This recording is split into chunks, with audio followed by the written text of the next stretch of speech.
Welcome to the Picky Girl Travels podcast, the show for Black women who want more out of life and to live it as they see fit. The message here is all about defying convention, embracing adventure, and regretting absolutely nothing.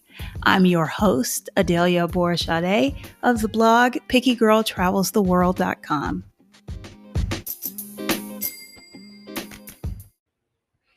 If you don't know, I have a Facebook group that was specifically created for Black women solo travelers so that they would have a safe space to connect and network with each other. It's open to both new and veteran solo travelers where they share their experiences, they ask questions, they offer and give recommendations. Okay. A topic that comes up a lot in this group, as well as other travel groups that I'm in, is travel safety.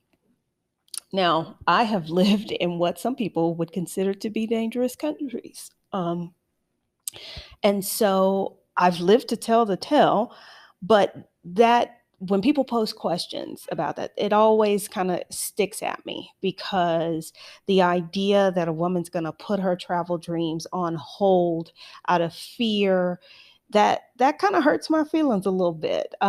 So much that I wrote a post about it on my blog last year, or maybe a year before, I can't remember, but I'll put a link to that in the show notes.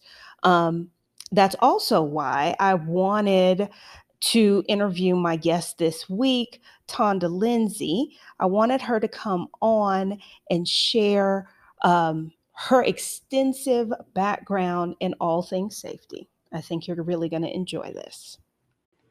But first, here's a short message from our sponsor, Anchor. I am Tonda Linsey. I am a former police officer in my former life, I like to say. I was a police officer. I'm the founder of Empowered Defense, and I educate, train, and empower women to be able to save themselves, basically, to save themselves from sexual and physical assault, and to be able to face fear. And I am an author as well. I wrote Fear, which is a modern day women's self-defense guide. And that basically, shows women how to reduce their risk of being attacked, how to take control, and how to face fear. Going from a police officer to an entrepreneur in the self-defense space and an author, that's kind of an interesting path. I'm first of all, I'm curious with how you ended up in law enforcement to begin with. I often ask myself that question too. It's like when I was in college, my major is criminal justice. So I have a BS in criminal justice. And of course, everybody was always like, oh, are you going to be a police officer? And I'm like, no, you don't need no degree for that. Like, I never wanted to be a police officer. But that is where I found myself. I wanted to go into forensics and, or investigations. But, after school, the short Cliff Note version, I could not, get a job. And because, of course, everyone wants you to have experience. And it's like, well, I just graduated. So nobody would really hire me as an investigator. And I kind of filled the application out as a last resort kind of thing. And it came through, and I'm like, well, this is where I'm going because I'm tired of living with my grandparents. I had moved out of my apartment with my friends because all of us graduated. So, I was staying in South Atlanta, and, I've been on my own since I was like 17. So living with, my family was not the business. And yeah, I started as a police officer, and I gave myself 3 to 5 years. Girl, that turned into over 10 years, Oh, so wow. almost 11. But to give myself credit, I did try to leave around that 4 to 5 year. Actually bought a laundromat and all that good stuff, but that's another story. But yeah, that's how I ended up as a police officer. It was in my field. I just never imagined and never really wanted to do it. But in hindsight, it really, for one, prepared me for the lane that I'm in now, but just gave me a lot of opportunity um, to, save money, to pursue different, entrepreneur endeavors, to travel, to meet different people. So I definitely am grateful for that period of my life. Did you say you bought a laundromat? Yeah. Okay, I thought maybe I misheard that. Oh no, you heard it right. That was my first official like business. And yeah, so I was working as a police officer and working in a laundromat for almost a year at the same time. Oh, So yeah, wow. that was an interesting period of my life as well. Wow. So how did you know it was finally time to move on from your job as a police officer? Well, around, I guess still around that, when I was approaching that fifth year and that 4 to 5 year mark, um, the laundromat situation didn't work out. And from there, I was like, you know what? I'm not gonna invest in anything else but myself. Like I'm gonna be my business. And so I kind of recalibrated, regrouped. I went through a lot of money during that time. So, stacked my funds again because I'm like, I always can make more money. And the situation I was in, it was like some fraud involved. And so I was in a lawsuit and trying to sue the person I got the business from. And I had a case, but they could have really kept drawing it out where I would have been past the statute of limitations. So I'm like, you know what? I'm just going to walk away. I can always make more money. Let me just stack my money, invest in myself, continue to, just immerse myself in different networking groups and entrepreneurship and try something else. And that's what I did for the next few years. And I prayed about the timing because during the period where I first bought my business, I was the type of person where if I said I was going to do something, I did it. And that's all good, except for when you need to really still trust your gut. And that goes into kind of what I teach now. But so, I walked away, I invested in myself and my skills and just, regrouped. And so I knew at that point I was still going to leave. It wasn't about staying. It just was a matter of timing. And during the period where I had the laundromat, that's where I really learned how, number one, I learned that God's got me. And number two, I learned to let go and really get rid of some fear that I had in reference to safety nets and risk taking and things like that. So the next chapter for me was just figuring out what was next. And so when I decided to leave the police department officially, it was I left in 2014, so maybe like 2012-ish. I had moved back into my house. I had rented it out for a period of time, was staying with my cousin and like save money and, try to get back on my feet. Well, not really on my feet, but just really be able to save and build back my nest. And when I moved back in my house after my tenant left, I'm like, okay, this is not my home anymore. And I'm like, this is only my shelter. I'm just, living here temporarily. And for me, that was kind of the start of me transitioning out of law enforcement as well, because I knew it wasn't where I'm supposed to be. And I knew I needed to be free. It wasn't fulfilling in that manner for me. Like I wasn't about to be the chief or nothing like that. And even within the department, they kept blocking me and blackballing me from doing certain things, from moving, even laterally to be a detective.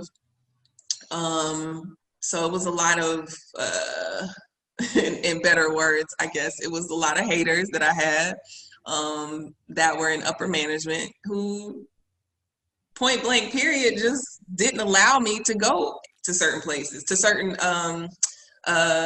departments. And, it was a lot of ego tripping and power tripping in the department. And I didn't have to stand for it. And it was a lot of fear. Like they used to use fear to keep you there as well. But I knew who I was. I knew what I was capable of.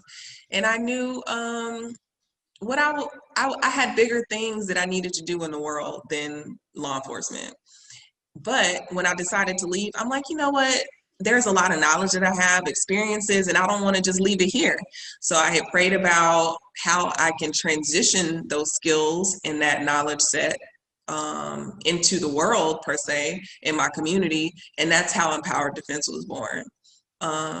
I had been a field training officer in the police department, and what that is basically when people come out of the academy, there's a training period in the field outside of the classroom, and you graduate from there, and then you're on your own as a police officer. And I did that briefly and enjoyed it. I got great feedback as well. So I've always enjoyed teaching and sharing knowledge, but in particular, I'm very much an advocate for women and empowerment. And so I'm like, you know what? Nobody is serving us. Nobody is talking about this.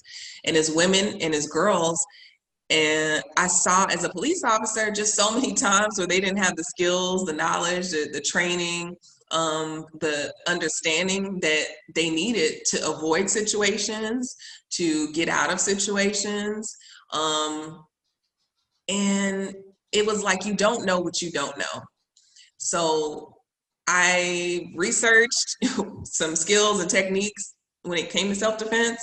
And I trained under one of the go-to people when it comes to women's self-defense and violence against women, and started my company. So that's like a long version, but no, you can't see me, but I'm sitting here nodding my head like at everything you say. Bravo to you for deciding not to stay someplace where you are merely tolerated. And if they weren't going to celebrate you, to go out on your own and get your own space. So bravo to you for that. Because there are a lot of women, like you said, about them using fear to keep you there. There are a lot of women who find themselves in a very similar situation in their profession or whatever, that either if it's coming from the people they work with or it's coming from society at large, that is very much trying to keep them in a space, but not a space that they can prosper in. Right. And, people tried to keep me there because I had been there over 10 years. So I had a pension. Like, I remember one of my uncles, my great uncle, was like, don't you want to just stay and get your full pension and retirement? Why don't you go ahead? You've already done 10 years. And I'm like, if I spend another 20 years here and can't figure out how to make these little pennies that I'm going to get in retirement, something is wrong. Like, I can do so much better outside of this. And my peace is more important. Like, my growth is more important. And I knew what was destined for me, and it wasn't in that police department. So yeah, you just have to go where you're celebrated, where you're going to be served, and where you can grow. And a lot of times you have to step outside of that comfort zone and get uncomfortable. And again, at fear. But yeah, my life really is about facing fear. And, when I wrote the book and when I'm in the classroom, that's really what I want people to understand. Self-defense is holistic. Every principle that I teach, you can apply to your life, relationships, your purpose, your job, anything. It's all connected. It's all a mindset, and it's all about knowing that you are worthy, that you are important, and that you have a greater calling, and you deserve the best. Amen. And so you left police work around 2014 or so, but you didn't publish your book, or your book wasn't published until 2018. Now, was the book something that you immediately started on, or is that something that came after having your own business for a while? Yeah, it definitely wasn't something. I knew I always wanted to be an author and, write a book, but honestly, I thought my first book was going to be like a memoir about my whole police experience or something about like that. Because I just went through so much when I was there. And there's so much behind the scenes that goes on that people don't understand. So yeah, when I started and was more consistent about my business and really doing classes and stuff like that, my business coach actually challenged me in a way to come up with some content. And I'm like, okay, let me just do it, because it was, I think I had like 30 days, something real like short.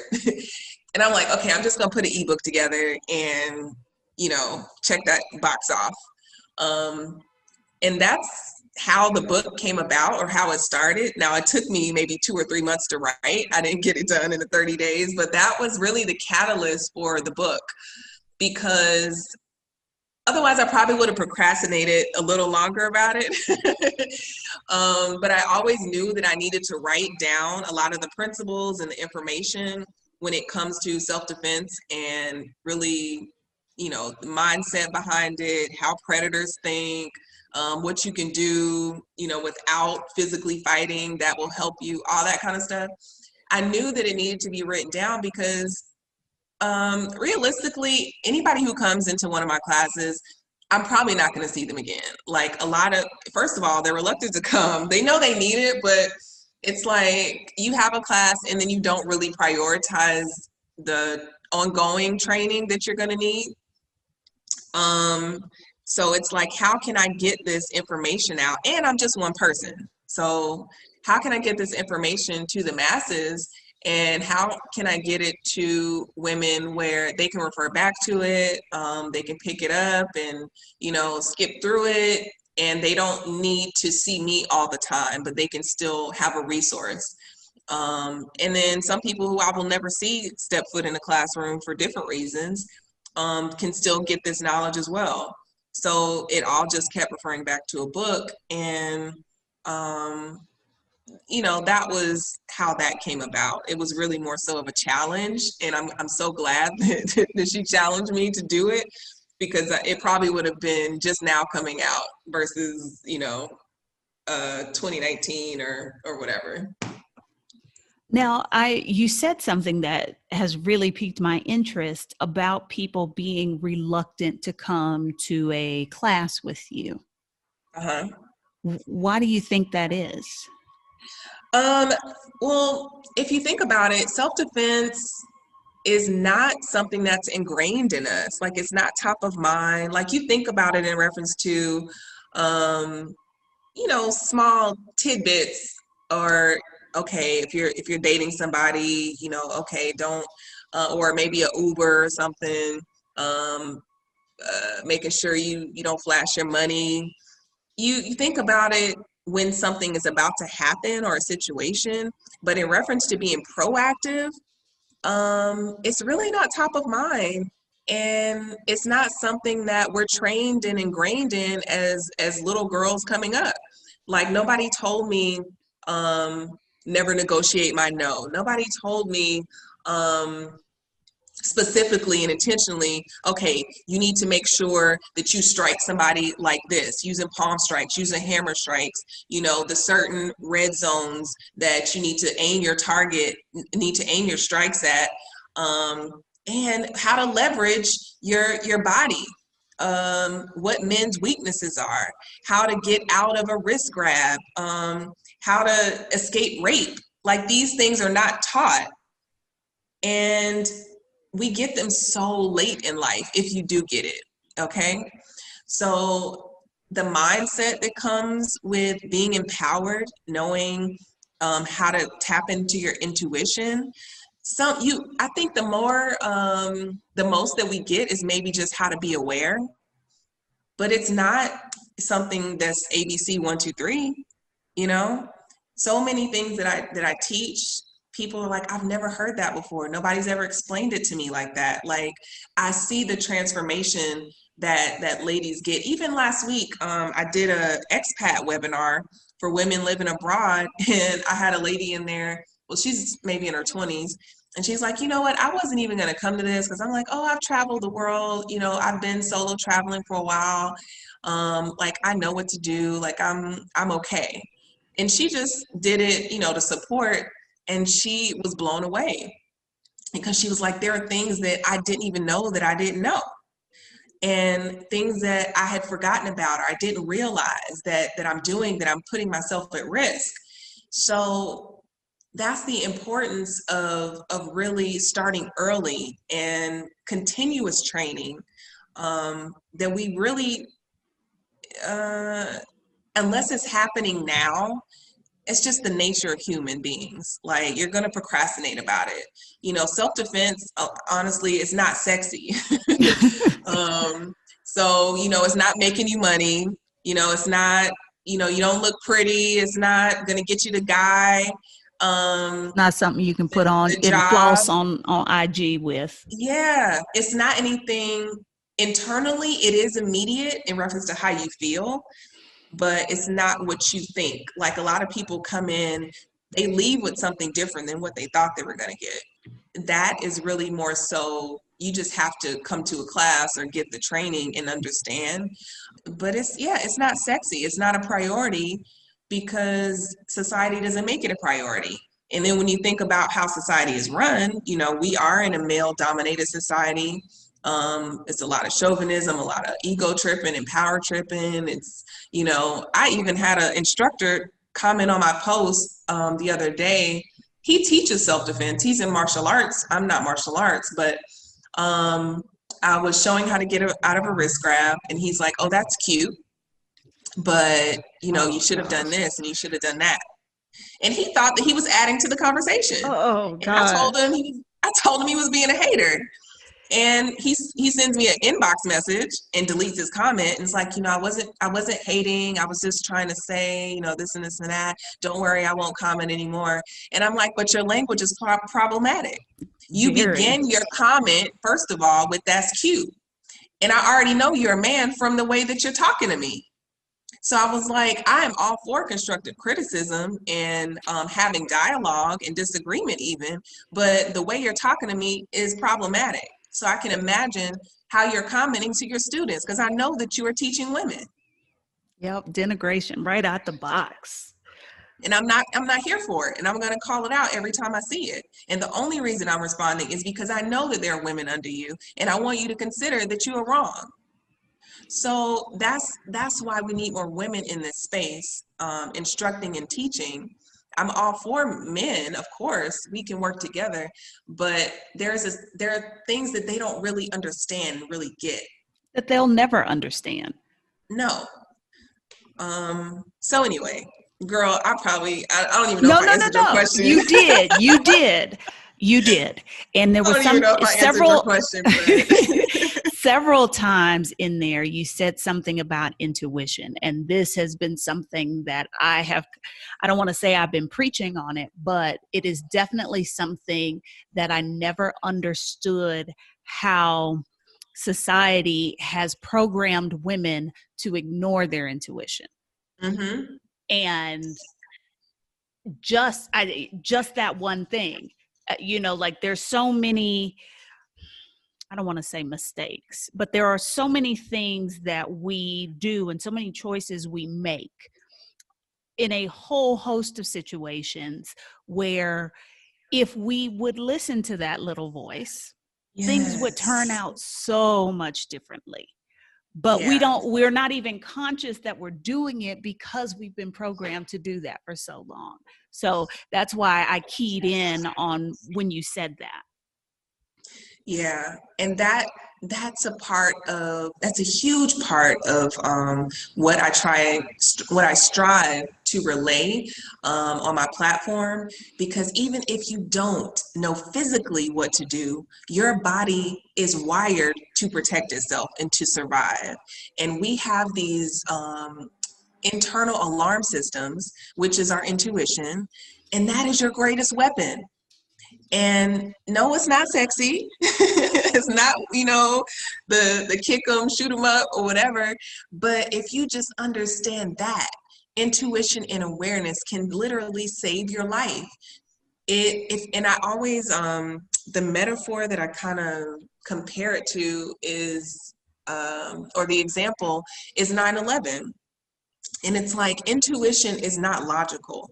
You'll never be able to explain it away. It's just something that you instinctively know, a little voice in your head that is telling you to go left instead of right, that is telling you to leave now rather than stay where you're at, is telling you you don't trust this person, you don't feel safe.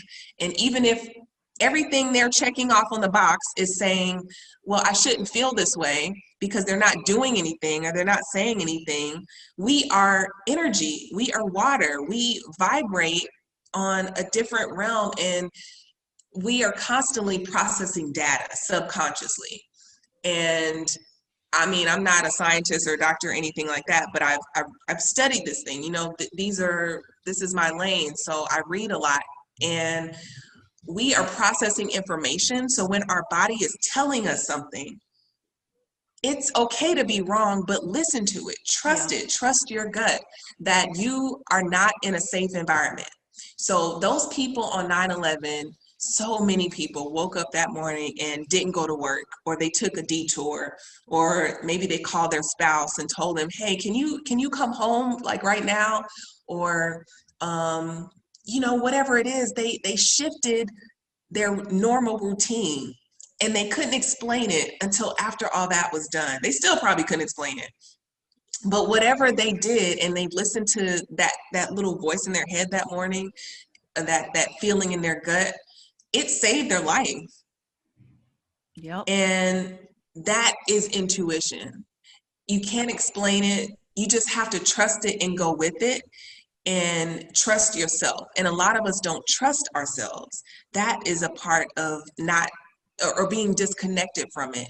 And so that's why, you know, I talk about how to connect back to it, and strengthen our intuition in the first beginning chapters of the book, because that is the foundation of self-defense. If you can just trust your gut and follow it, it will save you. I'm sitting here nodding, nodding so hard. What has been the best thing about creating your business, Empowered Defense? The best thing is being able to witness the transformation. Because honestly, Adelia, like, I'm very much like an observer. I don't like hearing myself talk. So, you know, when I'm doing classes and webinars and, you know, in front of people, I'm like, okay, are these people really getting it? But when I'm able to get the feedback that, wow, I didn't know that, or this was so helpful, or when I'm able to, you know, be hands-on with an 11 or 12-year-old who I literally in an hour can and have witnessed her be more confident in herself and her speech and articulating like how she's feeling. When I'm able to witness those transformations in their body and in their voice, that to me is confirmation that I'm doing something right. And that to me is empowering, to witness somebody really feel more confident in themselves and empowered to be able to use their voice, to be able to stand their ground, and to be able to defend themselves. That has been the most rewarding, and will continue to be the most rewarding, because it doesn't just stop there. Like, that's going to impact their life, how they show up in the world, how they pursue their passions and their desires in the world. And they're going to share it with somebody else, and it's going to impact them. Because I always encourage people, don't leave what I'm teaching you within this space. Like, it is your duty to share it with somebody else. Because again, I'm only one person. So the things that I'm telling you, the things that I'm teaching you, at least one other person, I need you to go share that with them. Have the conversations, you know? It's a domino effect, or it should be. So that's what really continues to push me to keep going. Okay, so what's been the worst part? The frustration with us not making it a priority, safety a priority. You know, that, I mean, I get why it is, but the part where people aren't as gung-ho, you know, to get the training, to do the work. So that's frustrating. Yeah, I You know? imagine that's the same kind of frustration that dietitians and doctors and nurses, you know, with people not taking care of themselves. I imagine it's a similar frustration. Yeah, and I get frustrated about that too because I'm very much, I teach self-defense, but I'm very much invested in the wholeness and the wellness and health of people. Um, and eating right and taking care of your body and taking care of your mind, and because you only get one body. So I believe in, like, they say, I'm my brother's keeper, I'm my sister's keeper, whatever. Like, for me, it's I am my sister. So everything you do, in some kind of way, we all are affecting each other. So as a community of women, we need to be our best selves. We need to operate at our highest level. And so when I see people aren't really, they don't value themselves, they don't find themselves worthy, that really affects me. And when they aren't prioritizing their safety, and I feel some kind of way about that, and that's frustrating because I know it'll take time. It'll take time to get there. Because it takes So people like you to put in that work to kind of change that narrative, change that yeah, behavior. that's what it's about, changing the narrative. And especially when you're continually bombarded every day with a society that is like, you're not enough. You can't protect yourself, and you're not strong enough. You're not worthy. Like, I get it. Like, we're up against a lot with men and relationships, and women in relationships, and us tearing each other down. So I just focus on the positive. I focus on what we can do, the things that you are capable of, and keep it moving. Now, you came across my radar because I think we're in a Facebook group together, probably for people living in Mexico. Mm-hmm. And one of the things that comes up all of the time, I get it in comments on the podcast, on my blog, on my Instagram, and in these various Facebook groups I'm a part of. The concern for women who are thinking about traveling solo or thinking about moving abroad, a big portion of them, the number one concern is safety. Now, when you decided you were going to spend this time in Mexico, did you have any safety concerns? Oh, absolutely not. No more concern that I have just on an everyday basis in the United States or anywhere else. I have traveled consistently every week, probably for the last 6 years or so, in and out of the country. So I've been in and out of places, and I really, there's very few times where I've felt like really unsafe. Um, I practice principles every day just to maintain, I mean, it's redundant, but my awareness and my intuition, situational awareness. But I did my due diligence. I understand certain places, even in Mexico, that I probably shouldn't be. And it's a learning curve when it comes to a new environment anyway. So when I first got here, I was a little more, what's the word? My guard was a little more up. Mm-hmm. Until I became more acclimated, until I had a little more lay for the land, spoke to a few more people, and then I can let my guard down a little bit, get a little more relaxed. And yeah, I'm not a person who operates in fear. So I understand where I am. I understand I just need to operate with basic safety protocols, and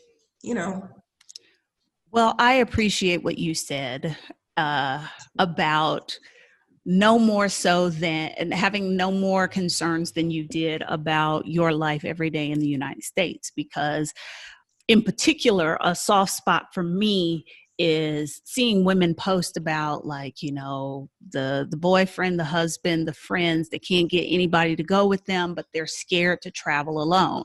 And that always breaks my heart a little bit, because I'm like, think about all the stuff you do in your everyday life.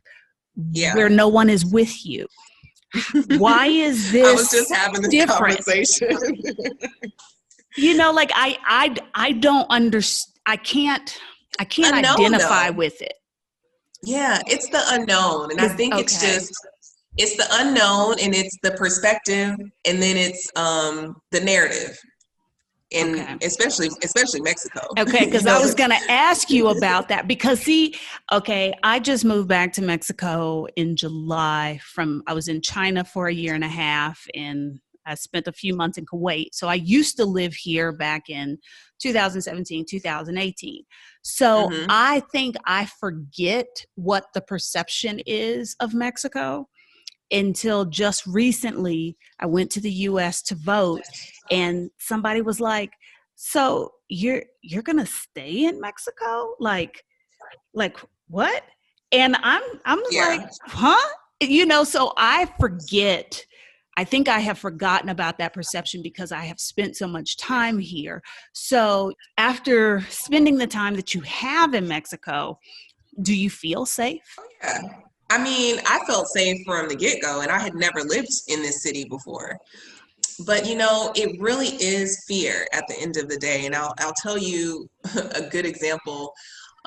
So my dad was basically not with me moving here.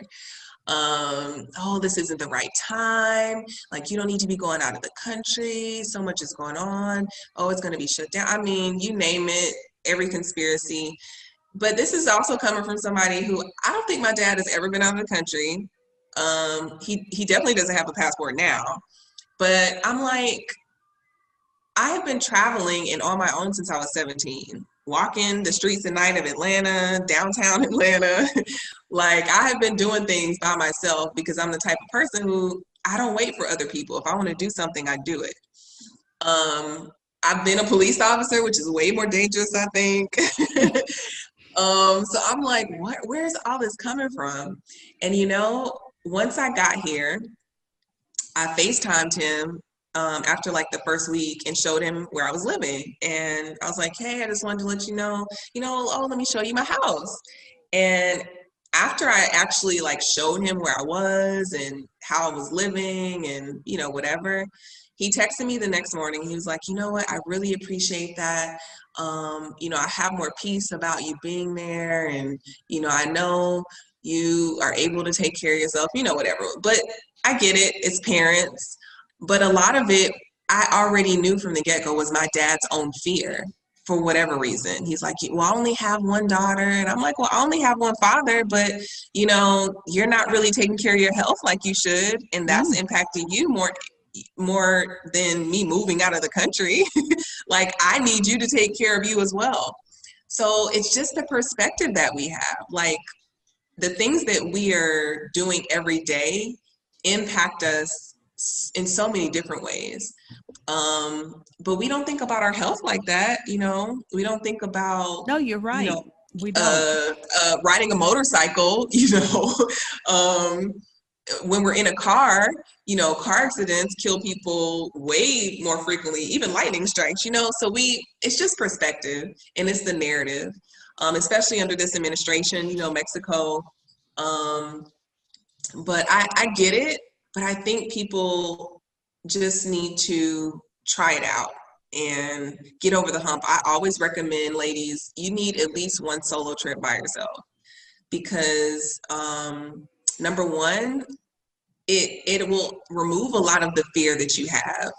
And I had a friend of mine visit me from LA, and she went for me the first day. She stayed maybe 4 days. She was trying to stay 1, but she ended up staying 4. She went for me. I tried to give her my key, my extra key. And I was like, hey, you know, here's the extra key if you know, want to head out, go ride the bike or whatever. She was like, she looked at me like I have four heads, first of all, and was like, I am not going anywhere without you. Like, I don't need that. She went from that mentality to maybe the 3rd or 4th day, like right before she was going to leave, I had another interview on this podcast, and she like basically kind of whispered, hey, I'm gonna go to Walmart. I'll be back. So she went from not trying to leave my side to leaving out, walking to the Walmart, which is maybe like an 8-10 minute walk. Didn't have a map, so she was figuring it out on her own, and then came back. So she transformed within 4 days of just experiencing what it was like here.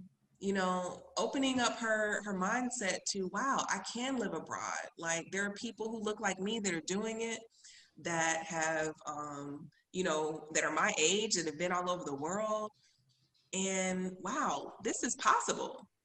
So that's why I encourage people, you know, try new things and really just step outside and get uncomfortable. You'll be okay. Yeah, definitely. So you're the expert here.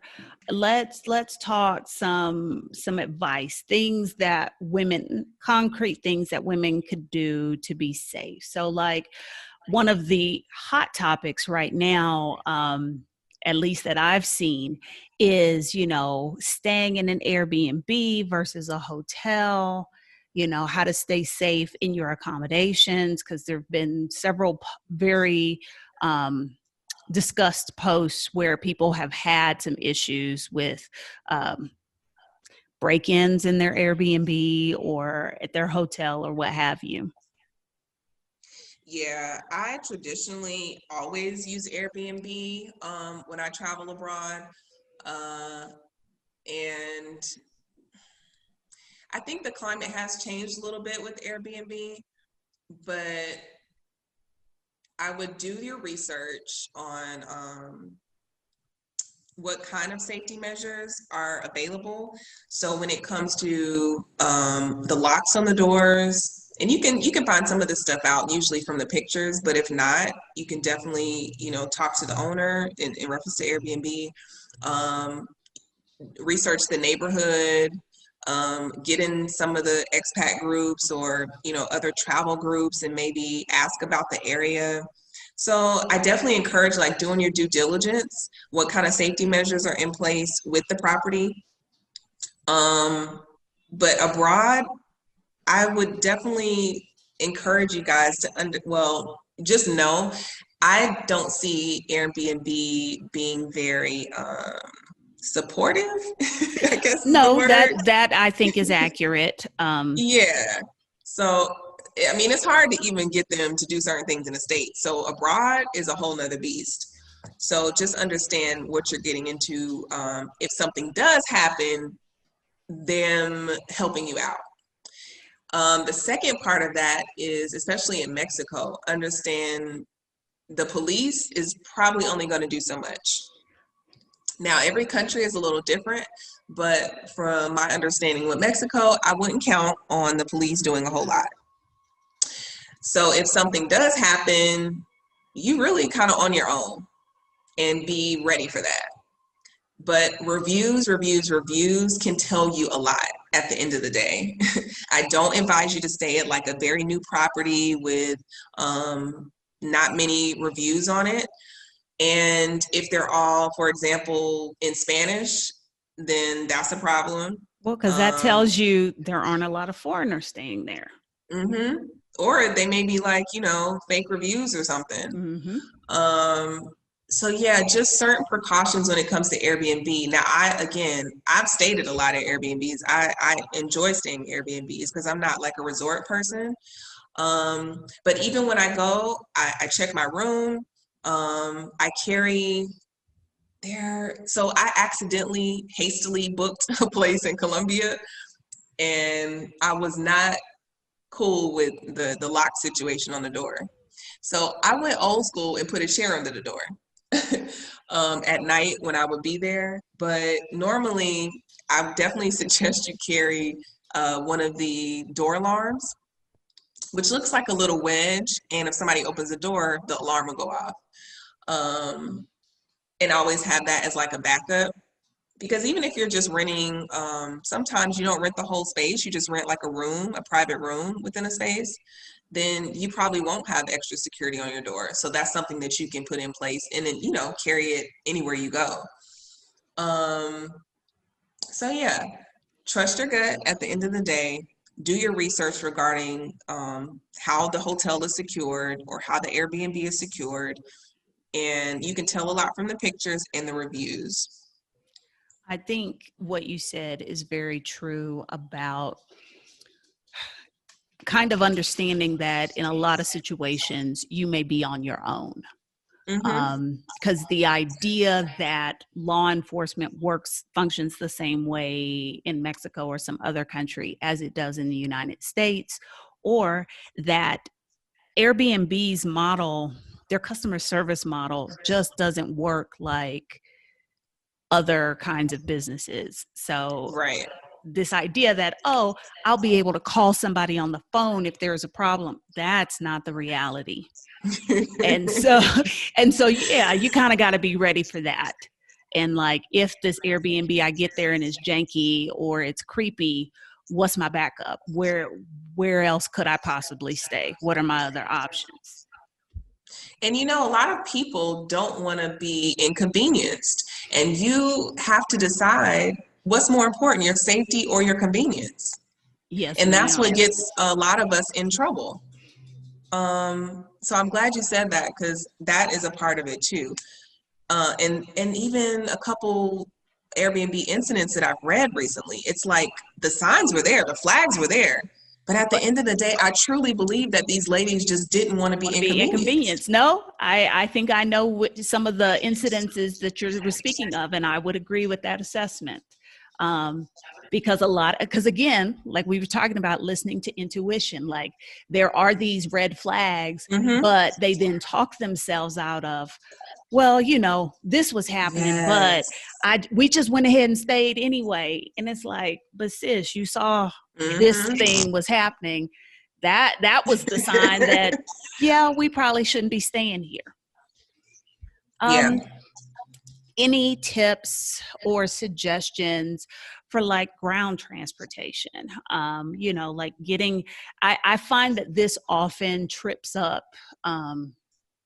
new solo travelers. Like, okay, they can get to the airport, but figuring out, and especially if you're not staying at a hotel that has a shuttle, like, getting from the airport to where they're staying, or getting around in that destination, things that they could do to stay safe or lessen the likelihood of something untoward happening.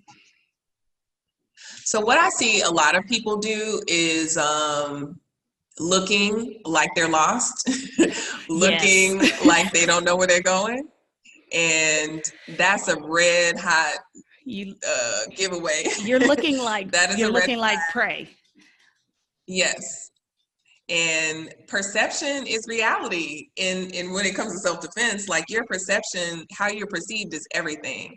So you cannot control anybody, what anybody chooses to do to you, but you have full control over how you're presenting yourself and the energy that you're putting out. And certain things are just telltale signs. So if you have to look at your phone, if you have to look at a map, first of all, review it before you get to where you're going. But I understand a lot of people don't have a good sense of direction. Sometimes, that kind of creeps back into me. So I'm the same way. But, step into the restroom or into a business or something and, get your bearings. Even if you have to look at your phone outside in public, discreetly do it.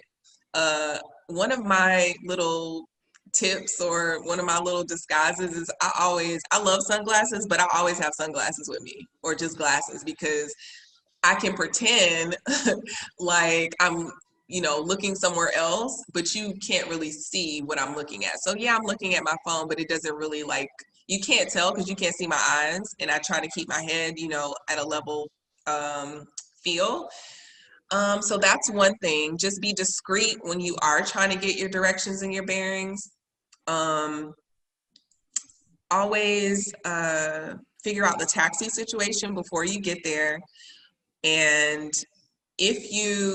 whether it's public transportation, depending on what country you're in, a lot of them have great subway systems and things like that. But be aware when it stops running, so you don't get caught somewhere and can't get back. For example, it may even be a water taxi situation. Like I know in Belize, the water taxi stops running at like 5:30 and 6 o'clock. Ooh. So if you're getting the water taxi to one of the other islands for the day and you miss your route back, like you SOL. So it just really knowing beforehand where you're going, having a backup plan, using your taxi. There are some taxi apps that you can get as well. If you can't find a ride or something like that, having cash on you enough to get to where you're going, or hey, if you got to pay somebody to do something, certain things like that. But transportation, a lot of these countries are walkable, and be aware of landmarks. Like try to have a sense of direction of where you're going, and always carry if you're staying at like a hotel or something, like carrying those numbers, because a lot of times, hey, even if you can't find your way back or you need a ride, at least you can call where you're staying if you're at a hotel and have them help you out. Those are just some of the things that I do. I've seen this hotly debated, and it's not a question I ever get asked because I have a serious resting bitch face. So I don't generally look approachable. Okay. But, I have that gift too. Okay. So, women get at, when you're doing business and somebody says like, oh, where's your husband? Or are you here alone? And some women take to wearing fake wedding rings and that kind of thing. And people don't ask me that because I look like, don't come over here and talk to me. That interviewing part. Yeah. So any suggestions or tips for how to handle a situation where somebody, and it may be innocent that they're asking these questions, but it's better safe than sorry. Yeah. Yeah. And what I tell ladies is it's okay to lie. Like it's okay to tell people mind their business, but it's okay to lie when it comes to your safety. Like that is my motto. That's what I tell people. Now, try not to get caught up in the lie, but it's okay to not answer. Whatever you have to do to not give out vital information where somebody can backtrack and drop by your house, harass you, break in, steal your identity even. It doesn't even have to be personally attacking you. But you shouldn't be, especially social media now, you shouldn't be giving out like your every move, because it is so easy to find you. Let's talk about that too, because like I make a point not to post where I am, like at that minute or where I'm staying and that sort of, or post delayed or that sort of thing. And I would get on to even flight attendants, like they would post like the hotel that the company was staying in, even if it was like within, certain groups. And I'm like, what are you doing? Like, why is it likely, okay, maybe it's not very likely for, somebody to come find you or whatever, but it's a security breach. Like you shouldn't be posting where you are specifically, no matter where you are. Like whoever's supposed to know, they know and they have access to that information. You should always be practicing the same level of certain boundaries. And when it comes to telling people where you're staying, who you're with, like that's not cool. Well, and here's the thing, you just don't know who's following you. Like in your social media, you don't know how many people you're on their radar, but they aren't on yours. You just don't know that. And sometimes it's people that you know. That's true too. I have my real estate license in LA, in California, and I had a coworker, and it was somebody that we knew, and it ended up being, and they were basically kind of like stalking her. And you just never know. And we were all like surprised, but it was somebody we were acquainted with. And they, would threaten to show up at her open houses and things like that. And she was freaking out, understandably so. So, we think that it's, some stranger, some random person that is, watching us and breaking in or to our computer or whatever. But you have to be mindful just in general. Don't share certain information. It's better safe than sorry. Like if somebody really is if they truly have your best interest at heart, then you doing what you need to do to stay safe and put up certain guidelines and thresholds for your safety, boundaries, then they should be okay with that. Because if that's what it takes for you to feel safe, whether it's, okay, I don't feel comfortable sharing that information, or, they shouldn't come back at you with an attitude like, oh, nobody was going to do nothing to you, or, calling you out of your name. Like, no, they should be on board with whatever you are deciding is important for you to be safe and to feel safe. Do you have an opinion about pepper spray?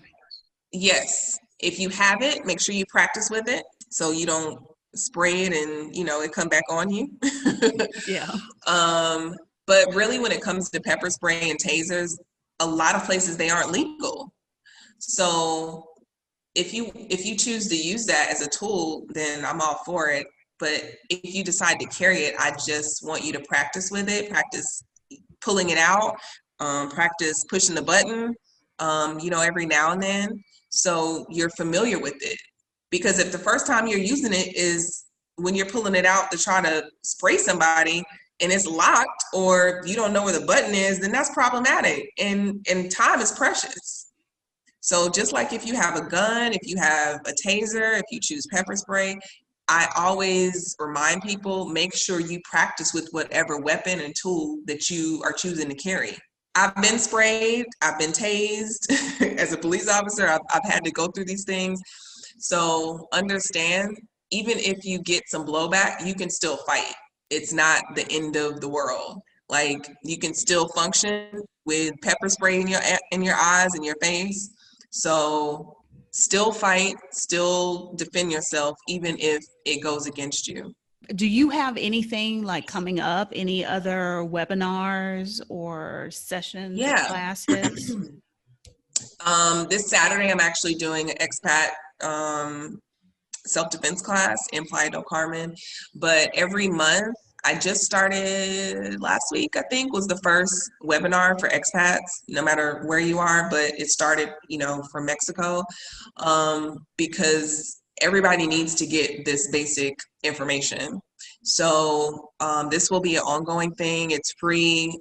If you'd like to make a donation, you're more than welcome to, but the webinars are ongoing and you can tap into those on Eventbrite. But if you follow my social media or on Facebook, I always post it on there. But the classes I'll be doing every month.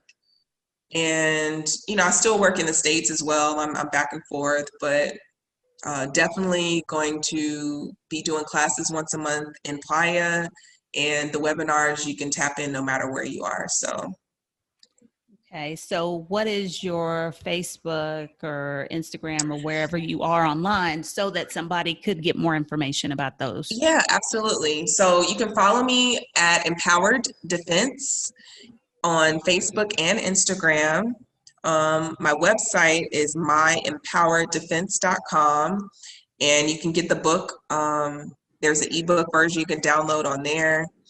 And if you have a group or anything and, you want me to come teach a class for you, you can hit me up via email or social media on the website and tap in there. But you guys, please make safety your priority and, get this book, tap into, I have a video course on Gumroad.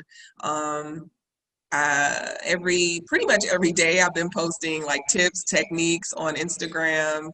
So there's no excuse. Like, we have to do better about defending ourselves and knowing what to look for when it comes to, predators and self-defense. Thank you. Thank you so much for sharing your knowledge, your expertise, taking time out of your schedule to be here today. I really appreciate it. Yeah, thank you for having me. It's really important, and I think when it comes to people who look like us, like we have a different experience. So I think it's really important what you're doing, and thank you for helping me share the knowledge and get it to all the solo travelers and women travelers out there. Your support of this podcast is greatly appreciated. But I want to ask y'all a little teeny tiny favor. If you haven't left a review or rated the podcast on iTunes or whatever platform you're listening to, could you go do that for me? Even if you're like a non-Apple person like me, you can still, I believe, leave a review on iTunes.